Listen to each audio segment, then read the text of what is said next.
কথা বুঝেন না? মসজিদের ইমামে আর প্রাইমারি মাস্টাররা যদি বলে যে আমি ঘুষ খাই না, এই কথার দাম আছে? আপনারা ঘুষ দেয় কেন? এই কথা যদি এসপি বলে, যদি ডিসি বলে, যদি মন্ত্রী বলে, এমপি বলে, এই কথার দাম আছে। কারণ দিনে রাত্রে 24 ঘন্টা ঘুষের হাতছানি তাদের সামনে আসে। একজন বুড়ো তো বলবেই আমি আজকে তাহাজ্জুদ করছি, রোজা রাখছি। রোজা তো রাখবেনি, কারণ ঘরে জায়গা নাই, বউতে চোখে দেখতে পারে না, তাবলীগের সেল্লা দেওয়া ছাড়া উপায় থাকে না। তাহাজ্জুদ পড়ার জন্য রাতের বেলা উঠে আর ঘুম আসে না, তাহাজ্জুদ ছাড়া করবেনটা কি? কিন্তু যুবক ছেলে, ওর তো সন্ধ্যার পরই দুনিয়ার ঘুম আসে আরে চাইয়া ধরে। এই সময় যদি এশার নামাজ পড়ে ঘুমিয়ে গেল, রাত 12টার পরে কোন যুবক যদি উঠে আল্লাহর ইবাদত করে, তাহাজ্জুদের নামাজ আদায় করে, আল্লাহর নবী বলেছেন কিয়ামতের দিন আল্লাহর আরশের ছায়া ছাড়া কোন ছায়া যেদিন থাকবে না, ওই দিন 7 শ্রেণীর লোকদেরকে আল্লাহ তাআলা আরশের নিচে ছায়া দিবেন। তার মধ্যে এক শ্রেণী হলো ওয়াশাবুন নাশাফি ইবাদাতিল্লাহ। ওই সব যুবক যারা রাত কাটিয়েছে আল্লাহর ইবাদতের মধ্য দিয়ে, রাত গুজরান করেছে আল্লাহর ইবাদত তেলাওয়াত নামাজের মধ্য দিয়ে, আল্লাহ তাআলা কিয়ামতের দিন আরশের নিচে যুবকদেরকে জায়গা করে দিবে। আজ এই পল্টন ময়দানে হাজার হাজার যুবকদের উদ্দেশ্যে বলি, যুবকেরা, তোমাদেরকে রাজনৈতিক দলের লোকেরা তোমাদেরকে লাঠি আর বাহিনী হিসেবে ব্যবহার করে। তোমাদেরকে নামাজ শিখায় না, চরিত্র শিখায় না, তোমাদের শিখায় অমুক ভাই তমুক ভাই। তারপরে দেওয়ালে দেওয়ালে লেখা সাদাবাজি মাস্তানি শেখানো, শয়তানি বদমাশি করা শিখায়, নামাজের কথা শিখায় না, ঠিক কিনা? চরিত্রের কথা শিখায় না, ঠিক কিনা? কিয়ামতে জান্নাত আছে জাহান্নাম আছে এমন কথা শিখায় না। জনসভায় বক্তৃতা করতেই থাকে, আসর যায় মাগরিব যায়, নামাজের কথা শিখায় না। তোমাদের নেতার কাছে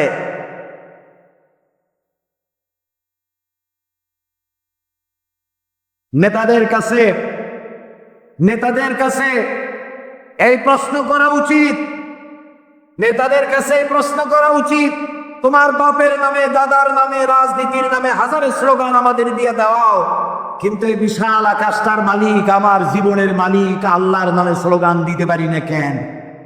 জিজ্ঞেস কর। তোমাদেরকে ব্যবহার করে লাঠিয়াল বাহিনী হিসাবে, ক্ষমতায় যাওয়ার সিঁড়ি হিসাবে তোমাদেরকে ব্যবহার করে। এই ক্ষমতায় যাওয়ার উন্মাদ এই দলগুলি থেকে বেরিয়ে আসো। তোমরা তো খাব্বাব খুবাইবের উত্তরসূরি, তোমরা হযরত বেলালের উত্তরসূরি, তোমরা সূর্য সেনের উত্তরসূরি নও, রবীন্দ্রনাথের উত্তরসূরি নও, খালিদ বিন ওলীদের উত্তরসূরি, শরিয়তুল্লাহর উত্তরসূরি, খান জাহান আলী এবং শাহজালালের উত্তরসূরি তোমরা, গৌর গোবিন্দের উত্তরসূরি তোমরা নও। সেই মুসলিম চেতনায় জাগ্রত হতে পারলে পৃথিবীর কারো শক্তি নাই রক্ত চক্ষু দিয়ে তোমার দিকে চোখ তুলে তাকায়। এজন্যে যুবকদেরকে আল্লাহ রসুল ভালোবাসতেন, আল্লাহ নিজেও যুবকদেরকে পছন্দ করেন। সুবহান। হযরত লোকমানের সব থেকে বড় টার্গেট হচ্ছে সেই যুবশক্তি। রাসূল করিম সাল্লাল্লাহু আলাইহি সাল্লামের কাছে এই যে রাসূলুল্লাহ বললেন যে আল্লাহ আমাকে তার দ্বীন প্রতিষ্ঠার জন্য পাঠিয়েছিলেন, এই দ্বীন প্রতিষ্ঠার কাজে আমাকে সহযোগিতা করেছে আমার যুবকেরা, আর বিরোধিতা করেছে কারা? বুড়োরা। একজন যুবক দেখেন, রাসূলুল্লাহ মুতার প্রান্তরে যুদ্ধ হবে, যুদ্ধের দামামা বেজে উঠেছে, যুদ্ধটা হবে রোমানদের সাথে। 1 লক্ষ রোমান সৈন্য যুদ্ধ করতে এসেছে মুতার প্রান্তরে। রাসূলুল্লাহ মাত্র 3000 সৈন্য রেডি করলেন। ওরা আসছে কত? আর রাসূল তৈরি করলেন মাত্র 3000। এবং এই যুদ্ধে রাসূলুল্লাহ নিজে যাবেন না, এখানে তিনি সেনাপতি নির্বাচন করার জন্য বললেন, যায়েদ কোথায়? যায়েদ দাঁড়িয়ে গেলেন, ইয়া রাসূলুল্লাহ আমি হাজির। রাসূলুল্লাহ বললেন, জাফর কোথায়? তিনি বললেন, লাব্বাইক ওয়া সাদাইক, চাচাতো ভাই জাফর, সব যুবক, আমি হাজির। রাসূলুল্লাহ প্রশ্ন করলেন, আব্দুল্লাহ ইবনে রাওয়াহা কোথায়? তিনি বললেন, লাব্বাইক ওয়া সাদাইক, আমরা হাজির। রাসূলুল্লাহ বললেন, যায়েদ হবে প্রথম সেনাপতি, তারপরে জাফর, এরপরে আব্দুল্লাহ বিন রাওয়াহা। যুদ্ধের সেনাপতির আগে কয়জন? রাসূলুল্লাহ বানাইলো কয়জন? 3 জন বুঝতে পারলেন, তিনি সেখানে সিদ্ধান্ত দিলেন এই 3 জনও যদি না থাকে তাহলে চতুর্থ তোমরা মাঝে আর একজন বানাইনি। তাহলে এর দ্বারা বোঝা গেল যে 3 জন শহীদ হয়ে যাবে। রাসূলুল্লাহ বলছেন, সুবহানাল্লাহ বলেন, 3 জন শহীদ হবেন, কোনো সন্দেহ নাই, বুঝতে কারো বাকি নেই। রাসূলুল্লাহ বললেন, তোমরা যাও, 3 জন গিয়ে তোমরা তোমাদের মা বাবা স্ত্রীর কাছ থেকে বিদায় নিয়ে আসো। সুবহান। হযরতে যায়েদ বললেন, ইয়া রাসূলুল্লাহ, আমার তো আর যাওয়ার জায়গা নাই, আপনি আমার পিতা, হযরত আয়েশা আমার মা, আপনি নির্দেশ করেছেন, সামি'না ওয়া আতা'না, শুনছি এবং আমার মাথাকে অবনত করে দিলাম আপনার হুকুমের সামনে। হযরতে জাফর চলে গেলেন নিজের বাড়িতে, স্ত্রীকে ডেকে বললেন, স্ত্রী, রাসূলুল্লাহ আমাকে নির্দেশ করেছেন মুতার প্রান্তরে যুদ্ধে যাওয়ার জন্য, আমি চলে যাব, তোমার কাছে বলতে এলাম। রাসূলুল্লাহ নির্দেশ না করলে বলতেও আসতাম না। আমি যদি শহীদ হয়ে যাই, আমি যদি আর না ফিরি, আমার সন্তানগুলিকে আমার রাস্তায়ও, এই রাস্তায়, দিনের রাস্তায় তাদেরকে তৈরি করবে। স্ত্রী বলছেন, হে আমার স্বামী, রাসূলুল্লাহ নির্দেশ করেছেন জিহাদের ময়দানে যাওয়ার জন্য, আমি আপনাকে বাধা দেওয়ার হিম্মত রাখি না, তবে আমি আল্লাহর কাছে হাত তুলে বলি। তিনি দোয়া করতে লাগলেন, রব্বুল আলামিন, আমার স্বামী রাসূলুল্লাহর নির্দেশে জিহাদের ময়দানে যেতেছেন, তুমি মেহেরবানি করে আমার স্বামীকে জিহাদের গাজী বানায়া আমার কাছে ফিরাইয়া দিও। হযরতে জাফর তরবারিটা খাপের মধ্য থেকে বের করে তরবারির উল্টা দিক দিয়া স্ত্রী মোনাজাত করা অবস্থায় তার হাতের উপরে মৃদু আঘাত করলেন আর বললেন, স্ত্রী হাত নামাও, উল্টা দোয়া করো না। রাসূলুল্লাহ আমার নাম 2য় নম্বরে বলেছেন, আমার আগেও একজন আছে, পরেও একজন আছে, মুতার প্রান্তরে আমি যে শহীদ হব তাতে কোনো সন্দেহ নাই। উল্টা দোয়া করো না, বরং আমার শাহাদাত মঞ্জুরের জন্য দোয়া করো, আর এই আমার সন্তানগুলিকে দ্বীনের রাস্তায় পরিচালিত করো। আর আমি তোমার কোনো হক আদায় করতে পারি নাই, আমারে মাফ করে দিও।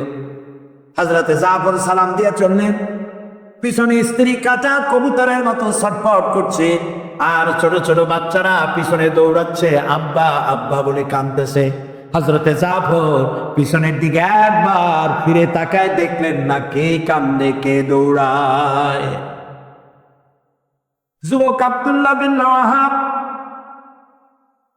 তিনি নতুন বিবাহ করেছেন, আজকের রাত তার বাসর সজ্জার রাত। রাসূলুল্লাহ হুকুম করেছেন জিহাদে যেতে হবে। তিনি চলে গেলেন নিজের বাড়িতে। বাড়ি গিয়ে শুনতে পান রাতের বেলায় স্ত্রী তেলাওয়াত করতেছেন কোরআনে কারীম। হযরতে জাফর হযরতে আব্দুল্লাহ বলছেন, স্ত্রী একটু কোরআন পড়া বন্ধ করো, আমার কথা শোনো। আল্লাহর নবী আমাকে জিহাদের জন্য যাওয়ার জন্য আমাকে নির্দেশ করেছেন, আমি জিহাদে চলে যাচ্ছি। তোমার সঙ্গে বিবাহ হয়েছিল, আমি তোমার কোনো হক আদায় করতে পারি নাই, এজন্য আমারে তুমি মাফ করে দিও। স্ত্রী বলল, প্রাণের স্বামী, আমি শুনেছি এই মদিনায় আপনি সুপুরুষ, এক সুদর্শন যুবক, প্রাণ ভরে একবার দেখতেও পারি নাই, আপনি একবার আমার রুমের ভিতরে আসেন, আপনার চেহারাটা আমি একটু দেখে নেই। স্বামী বললেন, আমি তোমার রুমে ঢুকবো না, আমি তোমার রুমের ভিতরে যাব না, আমি এখনই যুদ্ধে রওনা করব। স্ত্রী বলছেন, প্রাণের স্বামী, রুমের ভিতরে প্রবেশ করলে পরে আমি কোনো প্রেম নিবেদন করব না, শুধু একবার চেহারাটা ভালো করে দেখে রাখতে চাই, কারণ কিয়ামতের ময়দানে আমি যেন আপনাকে স্বামী বলে চিনে নিতে পারি। হযরত আব্দুল্লাহ বলছেন, প্রিয়তমা স্ত্রী শোনো, যদি তোমার এই ধারণাই হয়, এই নিয়ম যদি থাকে, আর আমার শাহাদাতের পরে যদি তুমি সবর করতে পারো, আমাকে আর দেখার দরকার নাই। আল্লাহ যদি আমার শাহাদাত মঞ্জুর করে, তাহলে কিয়ামতের দিন জান্নাতের ভেতরে তোমাকে আমাকে স্বামী স্ত্রী হিসেবে আল্লাহই পরিচয় করাইয়া দিবে। হযরত আব্দুল্লাহ চলে গেলেন জিহাদের ময়দানে। যুদ্ধ শুরু হয়ে গেল। 3000 সৈন্য রাসূলুল্লাহ পাঠানো সাহাবীদের প্রচন্ড আক্রমণে রোমান সৈন্যরা পালায় কুল পাচ্ছে না। হযরতে যায়েদ শহীদ হলেন। হযরতে জাফর, তার ডান হাত কাটা গেল, তার বাম হাত কাটা গেল। এবার ঝুলন্ত, হাত কাটা, পা কাটা, এই অবস্থায় তিনি পড়ে আছেন। হযরতে আব্দুল্লাহ বিন রাওয়াহা তিনি ছুটে গেলেন তরবারি ধরার জন্য, তিনি ছুটে গেলেন ইসলামের পতাকা ধারণ করার জন্য। কাছে গিয়ে দেখেন কে যেন পতাকা উঁচু করে রেখেছে। কাছে গিয়ে দেখেন হযরতে জাফর হাত কাটা দুদিকে পড়ে আছে, পা কাটা দুদিকে পড়ে আছে, শূন্য মাথাটা তার। হযরতে জাফরের শূন্য মাথা ইসলামের পতাকা ধরে কামড়ে ধরে উঁচু করে রেখে দিয়েছে। হযরতে জাফর শাহাদাতের সময় বলেছিলেন, ও আমার রাসূলের সাহাবীরা, আল্লাহ রাসূলকে আমার বিদায় সালাম আরজ করে দিও। আমি এখন আমার নাকের ভিতরে জান্নাতের সুঘ্রাণ পেতেছি। আমার মনে হয় এখনই আমার শাহাদাত নসিব হয়ে যাবে। হযরতে আব্দুল্লাহ হযরতে জাফরকে বাকি সোয়ালের মাটির ভিতরে হৃদয় লাগার স্বপ্নে নাকি হযরত জাফর ফেরেশতাদের সাথে রয়েছে। হযরতে আব্দুল্লাহ কি মারে স্টেপকে হযরতে রাব্বুটা সাদে কেজি রাসূলুল্লাহ সাই চলিয়ে ফেরেশতাদের কাছে ও জাফর, তোমার শাহাদাতের পরে আল্লাহ তোমার সাথে কি ব্যবহার করেছেন? হযরতে জাফর বলেন, আল্লাহ তাআলা আমাকে জান্নাতের নাজ ও নেয়ামত দিয়ে আমাকে জিজ্ঞাসা করেছেন, তুমি আর কি চাও? আমি বলেছি, রব্বুল আলামিন কিচ্ছু চাই না, জমিনে আর একবার পাঠাও তোমার দ্বীনকে প্রতিষ্ঠার জন্য, তোমার দ্বীনের রাস্তায় আর একবার জীবন দিয়ে আসি। যুবকদের জন্য আল্লাহ তাআলা যুবকদেরকে ভালোবাসেন, আল্লাহর নবী যুবকদেরকে ভালোবাসেন। সেই যুবকদেরকে টার্গেট করেছেন হযরতে লোকমান। তাই আল্লাহ তাআলা লোকমানের নসিহতকে পছন্দ করে কোরআনের মধ্যে জায়গা করে দিয়েছে। এই নসিহত থেকে আমাদেরকেও শিক্ষা নিতে হবে। কোরআনে কারীম আল্লাহ তাআলা বলছেন, ওয়া আনদির আশিরাতাকাল আকরাবিন, তোমার নিকটবর্তী যারা তাদেরকে তুমি, তোমার সন্তান সন্ততি তাদেরকে সতর্ক করো, জাহান্নামের আগুন থেকে তাদেরকে রক্ষা করো, আল্লাহর দিকে আহ্বান করো। আল্লাহ রাব্বুল আলামিন বলেন, ইয়া আইয়ুহাল্লাযীনা আমানু কু আনফুসাকুম ওয়া আহলিকুম নারা, হে বিশ্বাসীরা যারা ঈমান এনেছো শোনো, কু আনফুসাকুম, তুমি নিজেকে জাহান্নামের আগুন থেকে বাঁচাও, ওয়া আহলিকুম নারা, আর তোমাদের আহাল পরিবার পরিবর্গ সন্তান সন্ততিদেরকেও জাহান্নামের আগুন থেকে তাদেরকে বাঁচাও। আমরা কি সেই চেষ্টা করতেছি? এবার কিন্তু জবাব দিতে পারিনি, আমরা করতে পারতেছি না। আমাদের চোখের সামনে আমাদের সন্তানগুলি নষ্ট হয়ে যাচ্ছে, চুরি ডাকাতি সন্ত্রাস চাঁদাবাজ মাস্তান হয়ে যাচ্ছে, বেনামাজি হয়ে যাচ্ছে। আমরা খোঁজ খবর রাখতে পারছি না, আমাদের যুবকদেরকে আমরা কন্ট্রোল করতে পারছি না। এই জন্য আল্লাহ তাআলা বলেছেন, তোমার সন্তানদেরকে জাহান্নামের আগুন থেকে বাঁচাও। আচ্ছা, আপনার পরিবার টুকরা সন্তান রাস্তা দিয়ে বাপ বেটা দুজনে যাচ্ছেন, আপনি দেখতে পাচ্ছেন ম্যানহোলের ঢাকনা খোলা, ছেলেটা উপরের দিকে তাকায় হাঁটতেছে, নতুন ঢাকায় আসছে তো এদিক ওদিক দেখতেছে, ম্যানহোলের কাছে চলে গেল, আপনি দেখতে পাচ্ছেন ছেলেটা ম্যানহোলের মধ্যে পড়ে যাবে। এই দৃশ্য যদি দেখেন আপনি কি করবেন? তাকায় তাকায় দেখবেন। ম্যানহোল না যদি দেখেন আগুনে পড়তেছে, পানিতে পড়তেছে, নিজের জীবন বিপন্ন করে আপনি তাকে বুকের সাথে আঁকড়ে ধরবেন, ঠিক কিনা বলেন? তো আপনার চোখের সামনে আপনার ছেলে নামাজ পড়ে না, আমার ছেলে নামাজ পড়ে না, ধরেন ছেলে নামাজ পড়ছে না, রোজা রাখছে না, চরিত্র নাই, ইমান নাই, নষ্ট হয়ে যাচ্ছে, অথচ জাহান্নাম থেকে ফিরাবার জন্য আমরা চেষ্টা পাচ্ছি না। আল্লাহ তাআলা আমাদেরকে সতর্ক করে দিচ্ছেন, নিজে জাহান্নামের আগুন থেকে বাঁচো আর সন্তানদেরকে জাহান্নামের আগুন থেকে বাঁচাও। হযরত লোকমান তিনি তার সন্তানকে ডেকে বলছেন, কত বড় নসিহত লক্ষ্য করেন। সন্তানকে ডেকে বলছেন, ইয়া বুনাইয়া, হে কলিজার টুকরা সন্তান, ইন্নাহা ইন তাকু মিসকালা হাববাতিন মিন খারদালিন, তোমার জীবনের কোনো একটি আমল তা যদি সরিষার দানা পরিমাণ হয়। হযরত লোকমান যখন এসেছিলেন তখন পৃথিবীটা বিজ্ঞানের যুগ ছিল না। নবী করিম সাল্লাল্লাহু আলাইহি সাল্লাম বিজ্ঞানের যুগে আসেন নাই, কিন্তু তারপরে আর কোন নবী আসবেন না বলে আল্লাহ তাআলা সরিষার দানার কথা ব্যবহার করেন নাই, জাররা শব্দ ব্যবহার করেছেন। জাররা হচ্ছে পরমাণু, অণু, পরমাণু পরিমাণ। ফামাইয়ামাল মিসকালা জাররাতিন শাররান ইয়ারা ওয়া মাইয়ামাল মিসকালা জাররাতিন শাররান, প্রথমটা খায়রান ইয়ারা। তো এখানে আল্লাহ তাআলা জাররা শব্দ ব্যবহার করেছেন, যেহেতু এখন বিজ্ঞানের যুগ আর আল্লাহ তাআলার কাছে সবটাই, সমস্ত কাল হলো বর্তমান কাল, অতীত ভবিষ্যৎ বলে কোনো কাল নাই। এই জন্য নূহ আলাইহিস সালামের যুগটা ছিল বৈজ্ঞানিক যুগ, ছিল না হযরতে লোকমানের সময়। তাই আল্লাহ তাআলা সে সময় সরিষা পাওয়া যেত, সরিষার কথা বলেছেন। এখন তো অণু পরমাণু দিয়ে অ্যাটম বোমা তৈরি করা হয়, বিভিন্ন মারণাস্ত্র তৈরি হয়, সামান্য অণু সেটাকে ভেঙ্গে চুরে আরো পরমাণু, আরো ছোট্ট ক্ষুদ্রাতি ক্ষুদ্র জিনিস দিয়ে ধ্বংস করে দেওয়া যায় এলাকা থেকে এলাকা। সেই জন্য আল্লাহ তাআলা জাররা শব্দ ব্যবহার করেছেন, এখানে সরিষার দানার কথা ব্যবহার করছেন।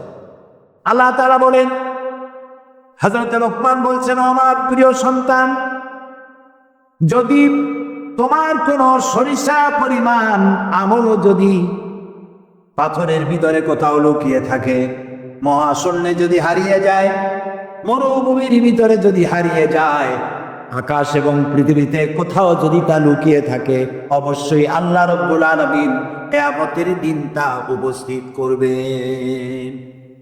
কত বড় কথা! সরিষার দানা পরিমাণ আমল যদি আল্লাহ কিয়ামতে উঠান, জিনা, ব্যভিচার, মদ, জুয়া, এই সমস্ত বড় বড় পাপ আল্লাহ দেখাইতে পারবেন না? পারবেন। সন্তানকে কিভাবে নসিহত করতে হয়? সন্তানকে গুলশানে 4টা বাড়ি রেখে যাওয়া, ব্যাংকে হাজার হাজার কোটি টাকা ব্যাংক ব্যালেন্স রেখে যাওয়া সন্তানের জন্য কল্যাণকর নয়। রাসূলুল্লাহ বলেছেন, মাতা পিতার পক্ষ থেকে সন্তানকে ইলম শিক্ষা দেওয়া, আদব শিক্ষা দেওয়ার চাইতে উত্তম উপহার মা বাপের পক্ষ থেকে সন্তানের জন্য দেওয়ার আর কিছুই নাই। হযরত আলী রাদিয়াল্লাহু তাআলা আনহু বলছেন, লাইসাল ইয়াতীমুল্লাযী ক্বাদ মাতা ওয়ালিদুহু বালিল ইয়াতীমু ইয়াতীমুল ইলমি ওয়াল আদাবি। যার বাপ মা মারা গেছে, যার পিতা মারা গেল, সেই প্রকৃত এতিম নয়। প্রকৃত এতিম হচ্ছে যার কাছে কোরআন হাদিসের জ্ঞান নাই আর আদব নাই। যে সন্তানকে যদি পিতা মাতা আদব শিখাতে না পারে, ইলম দিতে না পারে, তাহলে পিতা বেঁচে থাকতেই সেই সন্তান সে এতিম বানায় গেল, সে কিছুই শিখল না। এই জন্যে হযরতে লোকমান তার সন্তানকে শিখালেন, দেখো সরিষা পরিমাণ আমলও যদি করো তাও পলায় থাকতে পারবে না। সুতরাং তুমি তোমার আমল সম্পর্কে সতর্ক হও। আল্লাহ তোমার সমস্ত আমলগুলি দেখতে পাচ্ছেন। আল্লাহ দেখতে পাচ্ছেন না সব? আল্লাহ রাব্বুল আলামিন বলেন, وَيَعْلَمُ مَا فِي الْبَرِّ وَالْبَحْرِ وَمَا تَسْقُطُ مِنْ وَرَقَةٍ إِلَّا يَعْلَمُهَا। এই পৃথিবীতে যদি কোনো একটি সমুদ্রের মধ্যে কি হয়, স্থলভাবে কি হয়, আল্লাহ রাব্বুল আলামিন বলেন, আমি জানি। শুধু তাই নয়, পৃথিবীর কোনো একটি গাছের পাতা যদি পড়ে যায়, তাহলে কোন দেশের কোন গাছের কোন পাতাটি পড়েছে আমি আল্লাহ রাব্বুল আলামিনের দরবারে তার খবর হয়ে যায়। এই কথা যদি পিতা মাতা সন্তানদেরকে কাছে নিয়ে যদি বলে, বাবা জেনা ব্যভিচার মদ জুয়া শয়তানি সাদাবাজি মাস্তানি এগুলি করবা না, এগুলি একদিন মরা লাগবে, আল্লাহর কাছে হিসাব দিতে হবে, মা বাবা যদি বলতো এরকম সন্তানগুলি ভালো হইতো। ঠিক কিনা কন? জোরে বলেন ঠিক কিনা? প্রিয় ভাই সব, কোরআনে কারিমের অসংখ্য আয়াতের মধ্য থেকে একটি আয়াত যদি আমরা মনে প্রাণে বিশ্বাস করতে পারতাম, আমল করতে পারতাম, আমাদের চরিত্র ভালো হয়ে যেত। আল্লাহ রাব্বুল আলামিন বলেন, মা ইয়াকুনু মিন নাজওয়া সালাসাতিন ইল্লা হুয়া রাবিউহুম ওয়ালা খামসাতিন ইল্লা হুয়া সাদিসুহুম। আল্লাহ তাআলা বলেন, শোনো, যেখানে তোমরা তিনজনে মিলে পরামর্শ করো, তিনজনে মিলে যেখানে পরামর্শ করো, মনে করো ওখানে তোমরা তিনজন নও, চতুর্থ আর এক সত্তা সেখানে আছে, নাম কি তার? বলেন, ওয়ালা খামসাতিন ইল্লা হুয়া সাদিসুহুম। যেখানে পাঁচজন তোমরা পরামর্শ করো, সেখানে ষষ্ঠ আর এক সত্তা আছে, তার নাম কি? ওয়ালা আদনা মিন যালিকা ওয়ালা আকসারা ইল্লা হুয়া মাহুম আইনামা কানু। এর থেকে সংখ্যা যদি কম হয়, এর থেকে সংখ্যা যদি বেশি হয়, তুমি যেখানে আমি আল্লাহ সেখানে। সুবহানাল্লাহ।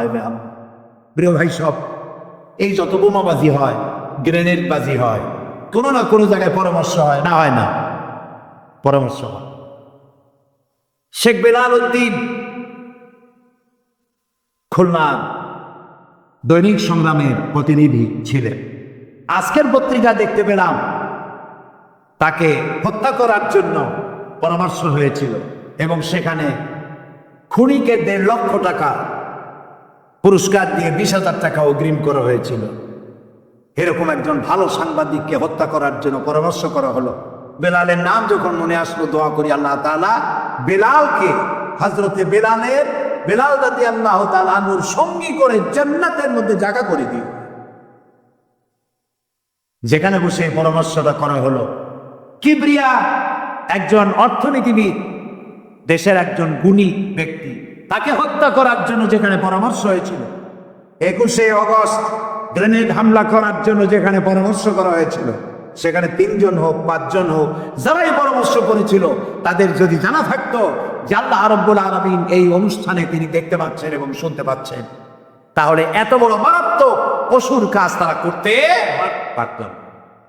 হযরতে লোকমান তিনি তার সন্তানকে একেবারে বাচ্চা অবস্থায় বুঝাই দিলেন, হে আমার ছেলে, কলিজার টুকরা, ছোট্ট একটি সরিষার দানা পরিমাণ আমলও যদি করো, ওইটা গোপন থাকবে না, আল্লাহ তাআলা উঠায় নেবেন। সুবহানাল্লাহ।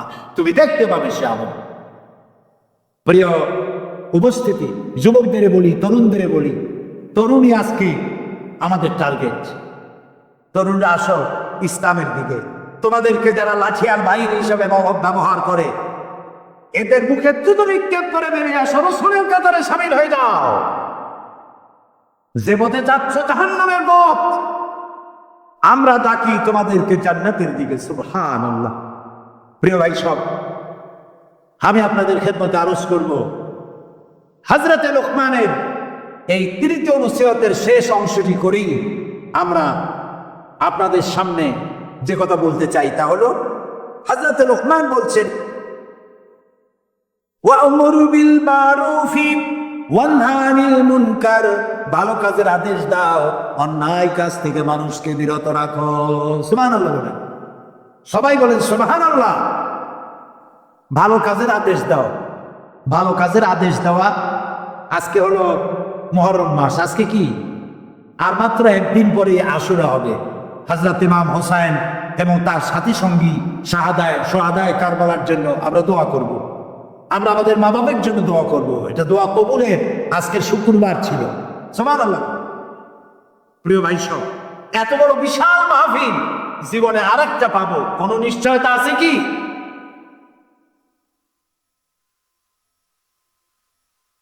3 নম্বর নসিহতের শেষ অংশ হচ্ছে, হে প্রিয় বৎস, ভালো কাজের আদেশ করবা আর অন্যায় কাজের বিরোধিতা করবা। ভালো কাজের আদেশ আমরা এখন ভুলে গেছি, করি না।